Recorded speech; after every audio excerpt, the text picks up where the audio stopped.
How is your heart feeling today? Welcome to Vichasun. Take a moment to settle in.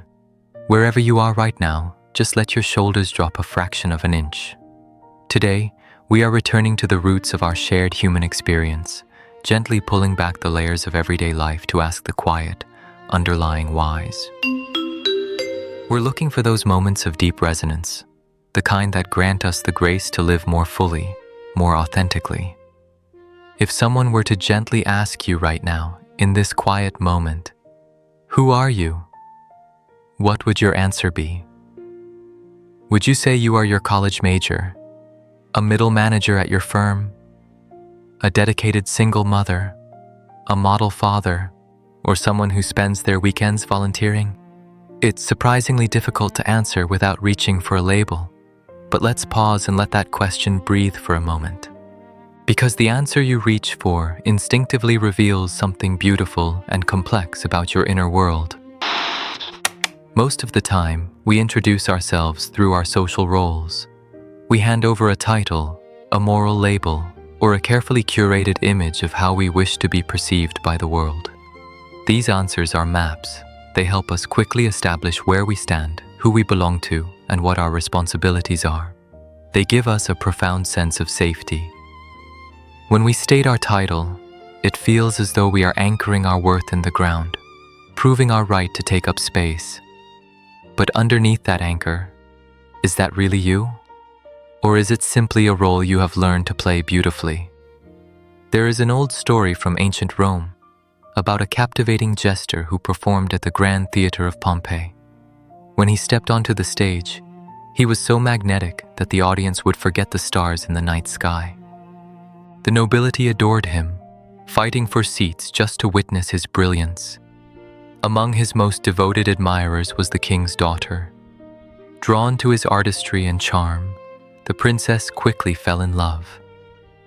They spent countless hours together, singing, sharing stories, and walking through the corridors of time. They knew almost everything about one another's hearts. But there was one boundary she was never allowed to cross. She was never allowed to know what lay beneath his theatrical mask. The jester, who was always so warm and radiant with the crowd, would instantly turn defensive and volatile the moment she reached for his disguise. Naturally, this only deepened her desire to truly see him. Eventually, she succeeded. She gently slipped the mask away. But what she found underneath wasn't the heroic, charismatic performer she expected. She was met with a profound, startling vulnerability. Beneath the painted smile was an ordinary, fragile man, someone who was deeply afraid. It was as if the confident performer and the trembling soul standing before her were two entirely different people. The tragedy of this story isn't the mask itself. The mask wasn't inherently bad. It was a tool for survival. It allowed him to belong, to be celebrated, and to navigate the rigid hierarchy of his world. The true tragedy was that the jester only felt alive when the mask was on.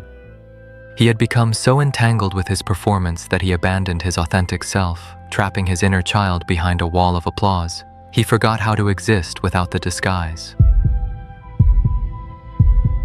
So, the question shifts. It doesn't really matter which mask you are wearing today. What matters is, do you feel like you can only survive while wearing it? Are you willing to keep asking yourself, who am I really, beyond the boundaries of your daily performance? To understand this, we have to look at why we construct these masks in the first place. From a very young age, we learn to craft a polished version of ourselves, a kind of spiritual resume designed to be pleasing, acceptable, and perhaps even impressive to others. We learn to lead with our armor, hoping people will fall in love with the glossy exterior so they never have to see our messy, imperfect humanity. Psychologists often talk about this using the concepts of person and personality. Both words trace back to the ancient Latin word persona. In Roman theater, a persona was literally the mask an actor wore on stage. It was designed to hide their true face, project a specific emotion, and fulfill the audience's expectations. Isn't it profoundly ironic that the very word we use today to describe our core character, our personality, is rooted in the concept of a theatrical disguise? We cling to our personas as if they are our true selves, because this social face has become the ultimate protector of our fragile, authentic core. Think back to your own inner child for a moment. How many times have you carried the heavy weight of someone else's expectations? If we look closely at our childhoods, we are constantly asked, "What do you want to be when you grow up?" Sometimes, a child's whimsical answer is met with a smile, but so often, it is met with subtle correction. We are nudged toward the respectable paths. We are taught to be the high achiever, the people pleaser, the good kid who fits neatly into the mold of a successful life. Through thousands of tiny corrections, our first mask is forged. Our quirks, our boundaries, and our mistakes are quietly tucked away beneath a veneer of what is proper. This social conditioning doesn't stop at home. It follows us into the classroom, where our worth is measured in grades and gold stars. It follows us into the workplace, where burnout is hidden behind a professional smile and an empty coffee cup. It certainly follows us onto our digital feeds, where we curate our most sparkling achievements in exchange for the fleeting dopamine of likes and validation. In psychology, particularly in Irving Goffman's The Presentation of Self in Everyday Life, this is known as the social mask. We are all navigating a daily stage, constantly adjusting our tone, our posture, and our boundaries to fit the role of the easygoing friend, the tireless worker, or the perfect partner. It is an exhaustion born from self-preservation. I want you to hear this clearly. You do not wear a mask because you are deceptive or flawed. You wear a mask because you are trying to stay safe. We mask our true selves because we are terrified of being abandoned. We are afraid of being seen as too much or not enough. Ultimately, our social masks are the natural response to a world that so often attaches conditions to its love. In our deep human desperation to belong, we choose to hide our true faces simply so we can survive. But you don't have to perform here. In this space, you are allowed to just be. Take a breath, let the mask rest for a while. You are safe. What happens when the mask becomes the only answer we have left? When our social armor stops being a temporary shield and slowly, quietly becomes our entire identity, it is no longer protecting us. Instead, it begins to dictate every choice, every feeling, and every boundary. We sink so deeply into the performance that we forget the beautiful, messy truth of who we actually are. We start making choices entirely for others, leaving nothing for ourselves. We repeat whatever brings us that fleeting sense of safety. And gradually, we stop acting from a place of genuine emotion and start acting only to uphold the image others expect of us. Think back to the jester from our story. Perhaps out of a deep, desperate kind of love, he lost himself in his performance just to win the princess's heart. Day and night, he molded himself into exactly what she desired, becoming the perfect reflection of her needs. But the heartbreaking truth is, when the walls he built to please her finally crumbled, he had no idea how to save himself. Even if he scrambled to put the mask back on, doubling his kindness to prove his worth, she still walked away. He was someone who received so much adoration from the world, yet in the end, he had no idea how to love himself. Because he had spent a lifetime chasing the expectations of others, he became dependent on their validation. And when he fell short of that impossible standard, a deep, quiet self-hatred took root. It is a profound tragedy to live a life submerged in the opinions of others, to never give yourself permission to feel anger or sadness, to completely erase your own discomfort just to keep the peace until you morph into a version of yourself whose only purpose is to keep everyone else comfortable. When we are constantly praised for playing a role, our true self begins to shrink. Psychologists call this identity narrowing. Instead of allowing ourselves to exist in all our complex, contradictory, and deeply human colors, we force ourselves into a tiny, rigid box. We begin to scrutinize every thought. Does this fit my character? Anything that falls outside the lines of that role is deemed dangerous. It must be avoided. It must be repressed. From that moment on, the performance becomes a prison, robbing us of our natural, fluid essence. We become our own harshest critics, policing our inner child on behalf of society. We trap ourselves in loops of anxiety. Should I be feeling this way? A good person like me shouldn't have these thoughts. If I say no, what will they think of me? And so, our inner world becomes barren. It is censored and pruned away just to fit the contours of a mask. Take, for example, the role of the people pleaser, the perpetually nice person. Society praises this mask. A nice person is accommodating, endlessly empathetic, and never causes friction. But when this role becomes your entire identity, you start believing that being good means you are never allowed to feel upset. You stop admitting when your boundaries are crossed, when you are deeply hurt, or when you are treated unfairly. Instead, you swallow the pain. You flash a warm, reassuring smile, and you whisper to yourself, "I'm fine." But repressed emotions don't just disappear. They simply change shape. Unspoken anger ferments into a bone-deep exhaustion. It turns into burnout, or long, heavy waves of depression. Unexpressed envy twists inward, becoming a harsh, critical voice that attacks your own self-worth.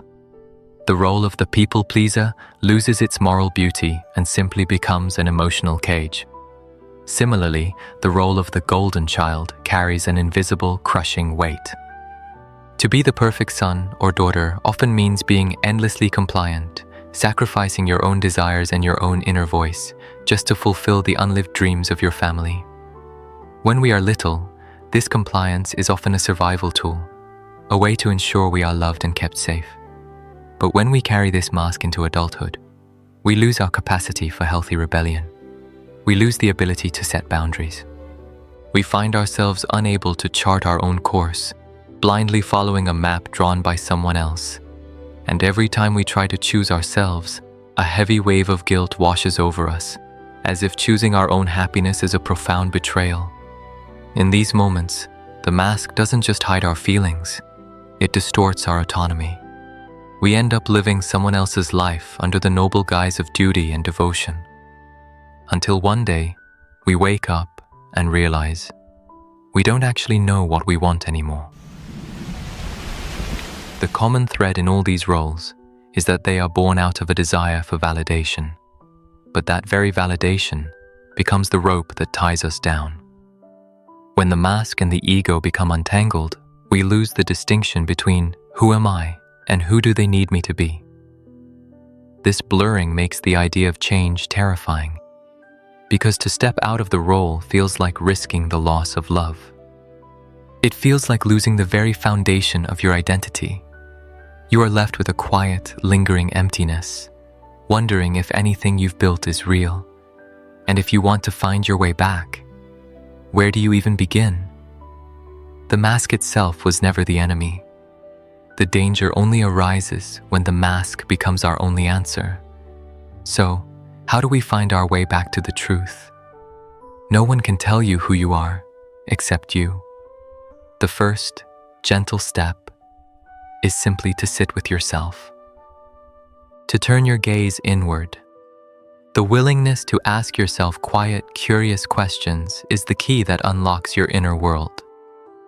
Are you drawing energy from the quiet or from the crowd? Are you leaning into logic or are you feeling your way through the dark?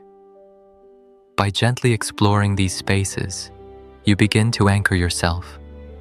When you know where you stand, you finally know when to step forward, when to rest, and when to pivot in a way that honors your truth. But asking just once isn't enough.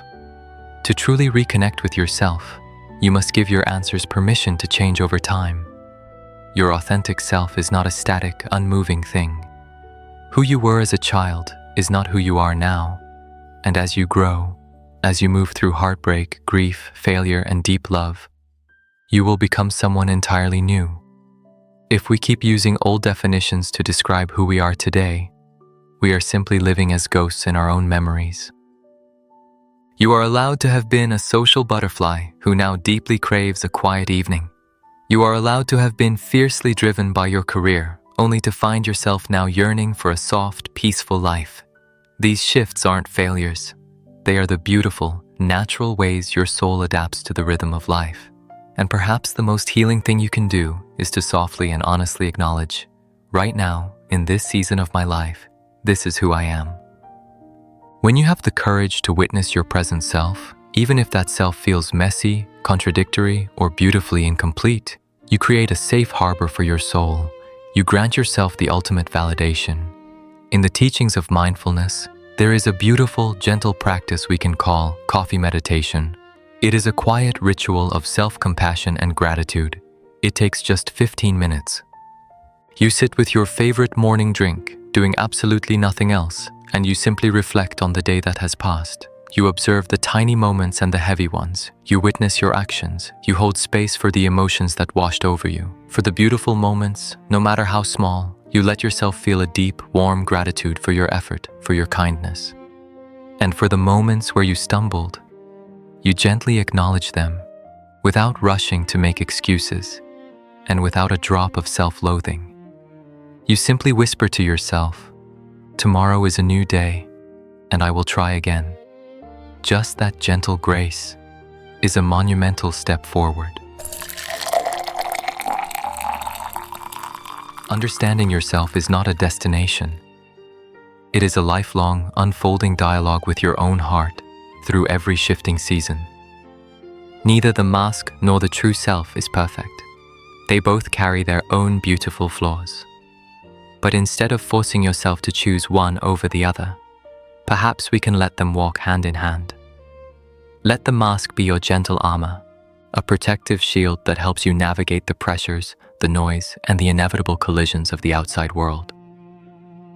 And let your inner self, your raw values, your quiet feelings, and your deepest desires be the guiding compass that always points you home, helping you grow and move forward. When you finally understand why you wear the armor and when you feel safe enough to take it off, you stop fighting a war within yourself. You learn how to protect your boundaries without losing your soul. You find the quiet strength to keep walking, stepping into your biggest, most beautiful life as the most grounded, authentic version of you. And that brings us to the end of today's journey. If these words brought a little comfort to your heart today, please gently press follow and join us for the next chapter of Vichasun. Until then, take good care of yourself. Bye for now.